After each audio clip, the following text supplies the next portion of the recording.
Dear student, स्वागत है आपका फिर से एक नए वीडियो में। आज के वीडियो में हम पढ़ने वाले हैं सॉलिड स्टेट का सेकंड लेक्चर और आज के लेक्चर का हमारा टॉपिक है classification of solids based on different binding forces. कहने का तात्पर्य है कि विभिन्न बंधन बलों के आधार पर ठोसों का वर्गीकरण। तो हम देखने वाले हैं कि बंध के आधार पर यहाँ पर ठोस कितने प्रकार के होते हैं। तो पहला होता है हमारा आयनिक सॉलिड, दूसरा होता है मॉलिक्यूलर सॉलिड, तीसरा होता है कोवेलेंट सॉलिड और चौथा होता है मेटालिक सॉलिड। तो यहाँ पर हम विस्तार से इन सॉलिड के बारे में चर्चा करेंगे। तो पहला जो हमारा होता है आयनिक सॉलिड, तो इसकी डेफिनेशन देखेंगे हम क्या होती है कि वे ठोस पदार्थ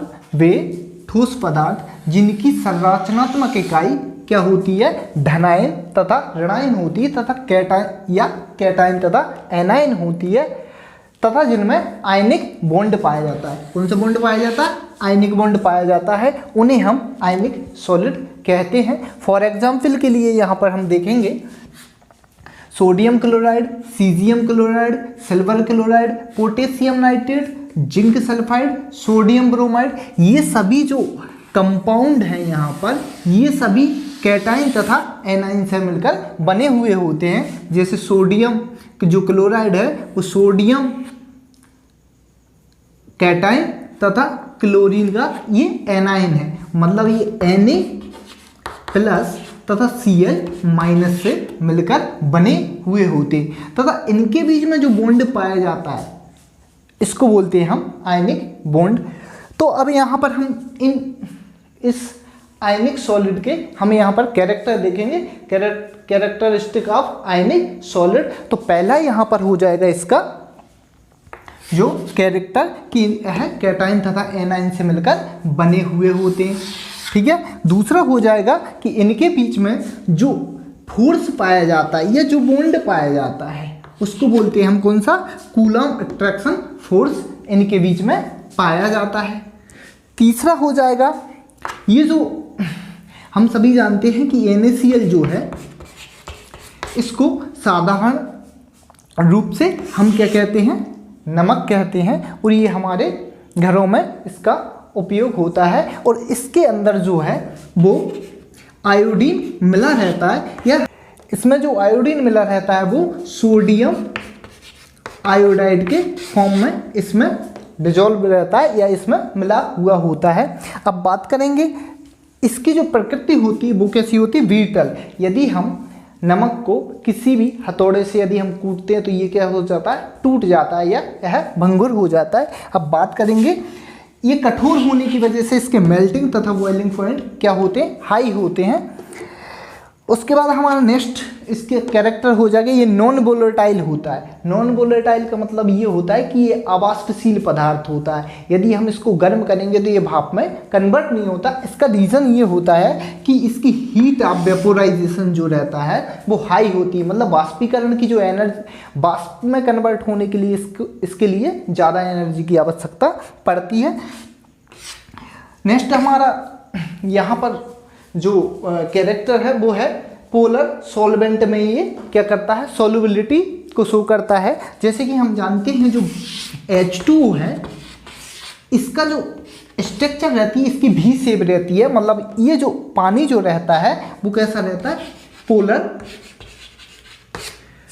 नेचर का होता है। और हम सभी जानते हैं कि जो पोलर सॉल्वेंट रहते हैं उनमें पोलर ही सॉल्यूट उसमें डिजॉल्व हो सकते हैं, नॉन पोलर में नॉन पोलर डिजॉल्व होते हैं। तो यहाँ पर ये जो NaCl है या यहाँ पर सारे के सारे आयनिक कंपाउंड ये वाटर में कैसे रहते हैं, इनकी सॉल्युबिलिटी होती है। और नॉन पोलर जैसे बात करेंगे हम ऑयल वगैरह की, ऑयल में क्या होती है, इनसॉल्युबल होते हैं,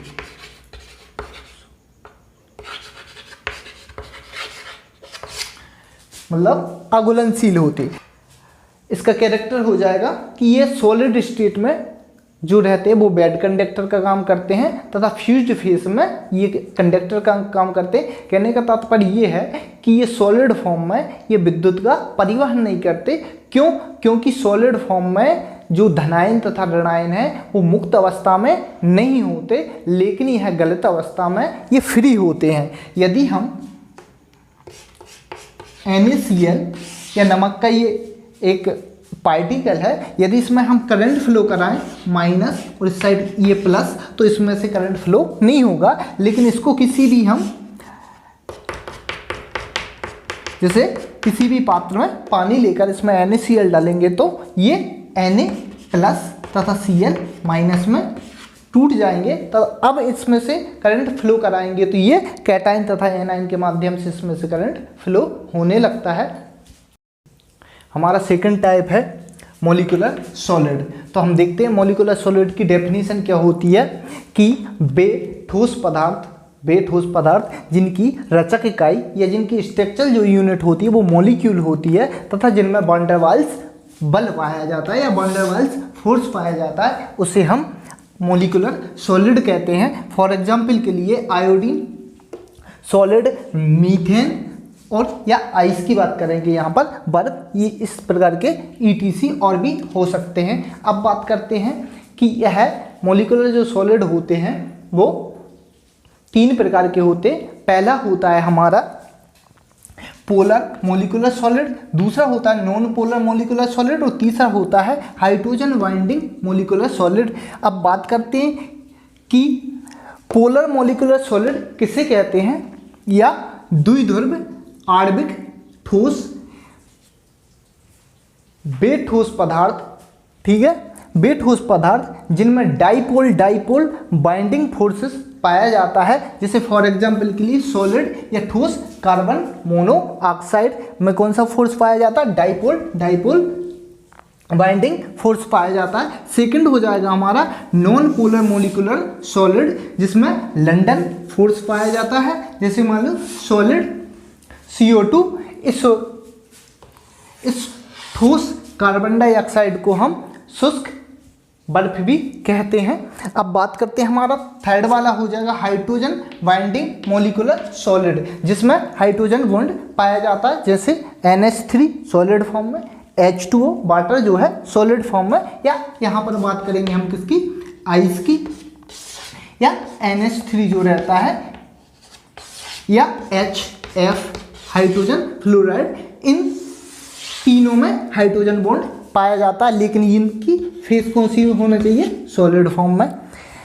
अब इनके कैरेक्टर देखते हैं हम कि मॉलिक्यूलर जो सॉलिड रहते हैं उनके कैरेक्टर क्या होते हैं। तो पहला कैरेक्टर हो जाएगा कि यह मॉलिक्यूल से मिलकर बने होते। दूसरा हो जाएगा कि इनमें इन तीनों जो सामूहिक रूप से यहाँ पर देखते हैं dipole binding forces, London forces या हाइड्रोजन बॉन्ड, इन तीनों को सामूहिक रूप से हम वैन डर वाल्स फोर्स भी कहते हैं। जिनमें वैन डर वाल्स फोर्स पाया जाता है उसे हम मॉलिक्यूलर सॉलिड कहते हैं। तीसरा हो जाएगा इसकी, इनका जो नेचर होता है वो कैसा होता है, सॉफ्ट होते। जैसे मान लो बर्फ हो गया, NH3, ये जितने भी सॉलिड फॉर्म में रहते हैं, लेकिन ये कैसे होते हैं, सॉफ्ट होते हैं। सॉफ्ट होने की वजह से फोर्थ पॉइंट हमारा हो जाएगा इनके बॉइलिंग तथा मेल्टिंग पॉइंट क्या होते हैं, इनके लो होते हैं। मतलब यह कम टेम्परेचर पर बॉयल हो जाते हैं तथा यह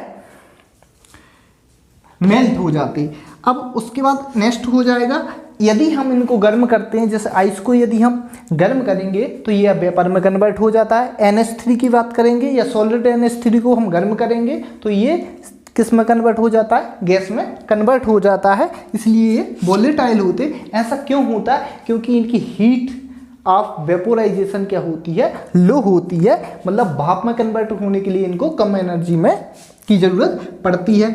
अब नेक्स्ट क्वेश्चन हो जाएगा यहाँ पर पोलर नॉन पोलर सॉल्युबिलिटी। जो पदार्थ, जैसे मान लो यहाँ पर बात करेंगे हम आइस की बात करेंगे तो इसका जो नेचर होता है वो कैसा होता है, ये पोलर प्रकृति का होता है। मतलब ये पोलर सॉल्वेंट में ये क्या हो जाता है, डिजॉल्व हो जाएगा। यदि हम बात करेंगे यहाँ पर कार्बन डाइऑक्साइड की, तो ये जो कार्बन डाइऑक्साइड है ये नॉन पोलर सॉल्वेंट में क्या होगा, डिजॉल्व होगा। अब बात करते हैं नेक्स्ट इसके कैरेक्टर की। तो हीट एंड इलेक्ट्रिसिटी कैसे होते हैं, ये बेड कंडक्टर होते हैं। मतलब यह है विद्युत तथा ऊष्मा के क्या होते हैं, कुचालक होते हैं। इनमें से करंट फ्लो नहीं होता। हमारा थर्ड पॉइंट हो जाएगा कोवेलेंट सॉलिड। कोवेलेंट सॉलिड की हम डेफिनेशन देखेंगे तो क्या होगा, वे ठोस पदार्थ जिनकी संरचनात्मक इकाई स्ट्रक्चरल जो यूनिट होती है वो एटम होती है तथा जिनमें कोवेलेंट बॉन्ड पाया जाता है, हम उन्हें कोवेलेंट सॉलिड कहते हैं। अब बात करते हैं फॉर एग्जांपल के लिए यहाँ पर डायमंड, ग्रेफाइट, सिलिका SiO2 या सिलिकॉन कार्बाइड, इन सभी में कोवेलेंट बॉन्ड पाया जाता है। अब इनके हम कैरेक्टर की बात करेंगे तो वे ठोस जो एटम से मिलकर बने हुए होते हैं। सेकंड हो जाएगा हमारा कोवेलेंट बॉन्ड पाया जाता है, मतलब इन सभी जो सॉलिड हैं इनमें कोवेलेंट बॉन्ड पाया जाता है। थर्ड हो जाएगा, जैसे फॉर एग्जांपल हम सभी जानते हैं कि यहाँ पर ये डायमंड है, इसका एक एग्जांपल है। यहाँ पर सैंड, रेत की बात करेंगे, ये आपने सभी देखे, ये बहुत ज़्यादा कैसे होते हैं, हार्ड होते हैं। हार्ड होने की बात के साथ साथ ये ब्रिटल होते हैं। यदि हम डायमंड को यदि हम हथौड़े या बहुत भारी वजन के साथ इसको हम क्या करेंगे, दबाएंगे या प्रेशर डालेंगे तो ये कैसा हो जाएगा, टूट जाएगा। या SiO2 की बात करेंगे, सिलिका को हथौड़े से हम कूटते हैं तो ये कैसा होता है, ये टूट जाता है। मतलब इसकी प्रकृति जो होती है इन सभी की कैसी होती, ब्रिटल प्रकृति के होते हैं। अब ये चूंकि बहुत ज़्यादा कठोर होते हैं इसलिए इनकी जो मेल्टिंग तथा बॉइलिंग पॉइंट इनके क्या होते, हाई होते हैं। नेक्स्ट हमारा हो जाएगा नॉन वोलेटाइल। यदि हम इनको गर्म करेंगे तो ये भाप में कन्वर्ट नहीं होते क्योंकि हीट ऑफ वेपोराइजेशन इनके लिए क्या होती है, बहुत ज़्यादा होती है। इसका लास्ट हमारा कैरेक्टर है कि हीट तथा इलेक्ट्रिसिटी के ये क्या होते, बैड कंडक्टर होते। केवल यहाँ पर एक अपवाद होता है, एक्सेप्शन जो होता है हमारा ग्रेफाइट, क्योंकि यह विद्युत का कैसा होता है, सुचालक होता है या कंडक्टर होता है। इसका रीज़न ये रहता है क्योंकि जो ग्रेफाइट है, ग्रेफाइट का प्रत्येक जो कार्बन परमाणु होता है वो sp2 हाइब्रिडाइजेशन फॉर्म में होता है।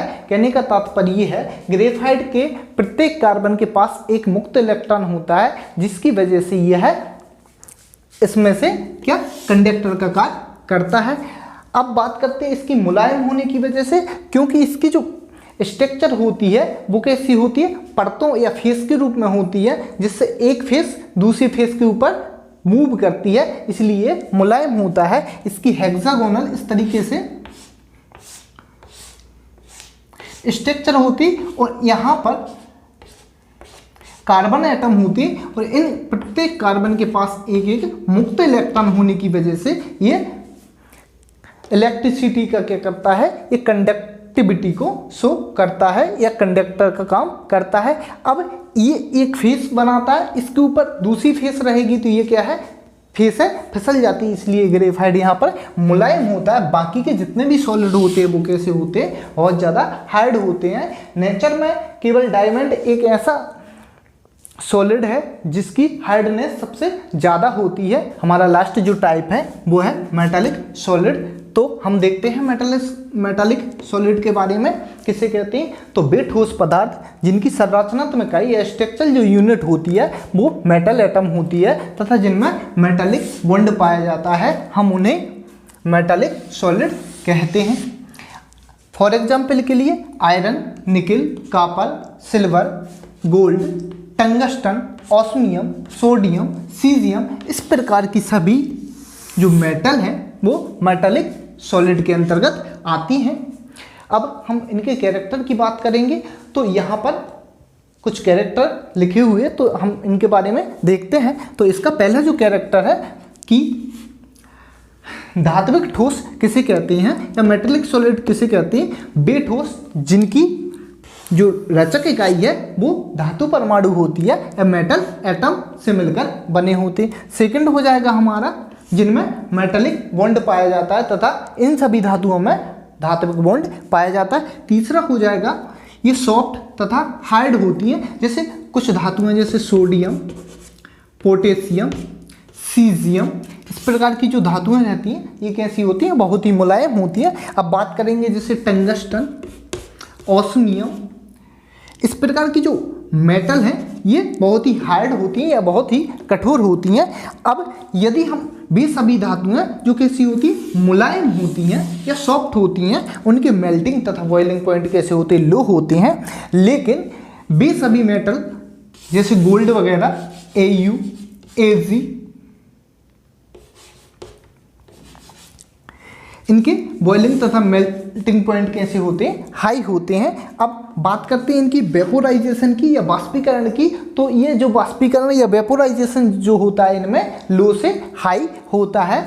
यदि ये सभी जो मुलायम मेटल हैं इनके लिए वेपोराइजेशन लो होता है, लेकिन इनके लिए वेपोराइजेशन हाई होता है। नेक्स्ट पॉइंट हो जाएगा हीट तथा इलेक्ट्रिसिटी, मतलब ऊष्मा तथा विद्युत की ये क्या होती हैं कंडक्टर, मतलब विद्युत की ये सुचालक होती हैं। इसका लास्ट जो कैरेक्टर है ये डक्टाइल तथा मैलीवेल होती हैं। कहने का तात्पर्य ये है इनके तार बनाए जा सकते हैं या इनको खींचा जा सकता है, तथा इनको यदि हम किसी भी हथौड़े से कूटते हैं तो ये चादर की भांति यह फैल जाती हैं। यदि आपको वीडियो पसंद आया है तो वीडियो को लाइक कीजिए, शेयर कीजिए, और यदि चैनल पर आप पहली बार आए हो तो चैनल को सब्सक्राइब कीजिए। मिलते हैं नेक्स्ट वीडियो में, जब तक के लिए टेक केयर।